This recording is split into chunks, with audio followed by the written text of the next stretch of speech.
उधर हम उत्तरकाशी की बात करें तो यहां भी सभी 6 ब्लॉक के नतीजे घोषित तो हो गए हैं। 6 ब्लॉक में से 5 ब्लॉक में बीजेपी समर्थित प्रत्याशियों को जीत मिली है, जबकि एक ब्लॉक में कांग्रेस से समर्थित प्रत्याशी को जीत मिली। उत्तरकाशी के बुंडा, भटवाड़ी, चिनियाली, सौड़, मोरी और पुरोला में बीजेपी प्रत्याशियों की जीत हुई, जबकि जिले के सबसे बड़े नौगांव ब्लॉक में कांग्रेस की सरोज पवार ने प्रत्याशी को मात दी।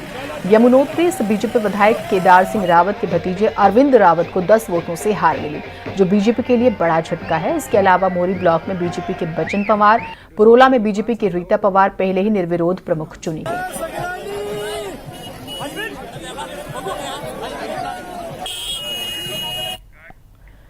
नैनीताल जिले से आए ब्लॉक प्रमुख चुनाव के नतीजे बीजेपी के लिए कहीं खुशी तो कहीं गम से भरे रहे।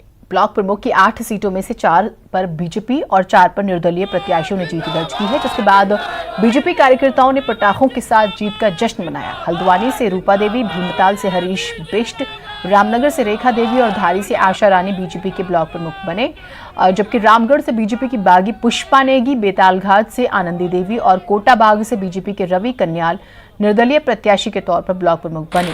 ओखला कांडा से भीमताल विधायक राम सिंह कैड़ा की पत्नी कमलेश कैड़ा ब्लॉक प्रमुख चुनी गई।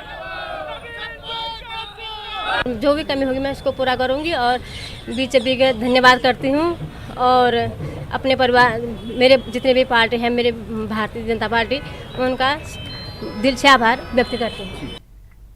पौड़ी जिले के पिंजरा ब्लॉक में संख्या बल में बीजेपी की जीत हुई है, लेकिन यहां एक पति पत्नी अलग अलग सीटों पर बीजेपी और कांग्रेस की तरफ से ब्लॉक कलजीखाल के पूर्व प्रमुख और कांग्रेस नेता महेंद्र राणा द्वारीखाल के ब्लॉक प्रमुख बने, तो उनकी पत्नी बीना राणा बीजेपी की तरफ से कलजीखाल ब्लॉक प्रमुख चुनी गई हैं।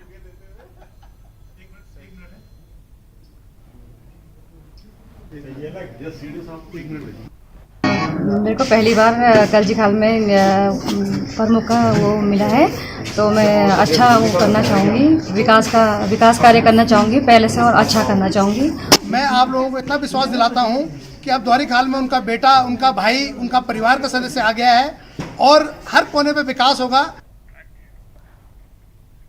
ये भी बड़ी दिलचस्प सी बात हो जाती है, कभी कभी पति पत्नी दोनों अलग अलग पार्टियों से। खैर, पिथौरागढ़ जिले में क्षेत्र प्रमुखों के नतीजे बीजेपी के पक्ष में आए हैं। यहां 8 क्षेत्र प्रमुखों में से 5 पर बीजेपी समर्थित उम्मीदवारों की जीत हुई है, जबकि 2 ब्लॉक प्रमुख कांग्रेस के खाते में गए हैं। मूनाकोट क्षेत्र प्रमुख में निर्दलीय नीमा वल्दिया ने बीजेपी के गिरीश जोशी को हराया। कनाली छीना क्षेत्र प्रमुख में जोरदार मुकाबला देखने को मिला था। बीजेपी की सुनीता कन्याल ने मात्र 1 वोट से कांग्रेस के प्रशांत भंडारी को दरअसल हरा दिया। कांग्रेस की ओर से वर्ण में लक्ष्मी गोस्वामी और मुंसियारी में भावना देवी जीत दर्ज कर पाई हैं। गंगोली हाट क्षेत्र प्रमुख पहले ही निर्विरोध बीजेपी के खाते में जा चुकी है। सम्मानित मेंबरों का तहे दिल से हार्दिक अभिनंदन करता हूँ। आभारी हूँ कि उन लोगों ने मुझे कम से कम इतने पूर्ण बहुमत से जिताया और मेरी प्राथमिकता रहेगी जो मेरे स्तर से जो कार्य होंगे ब्लॉक स्तर से, उसको मैं प्रयास हल करूँगा।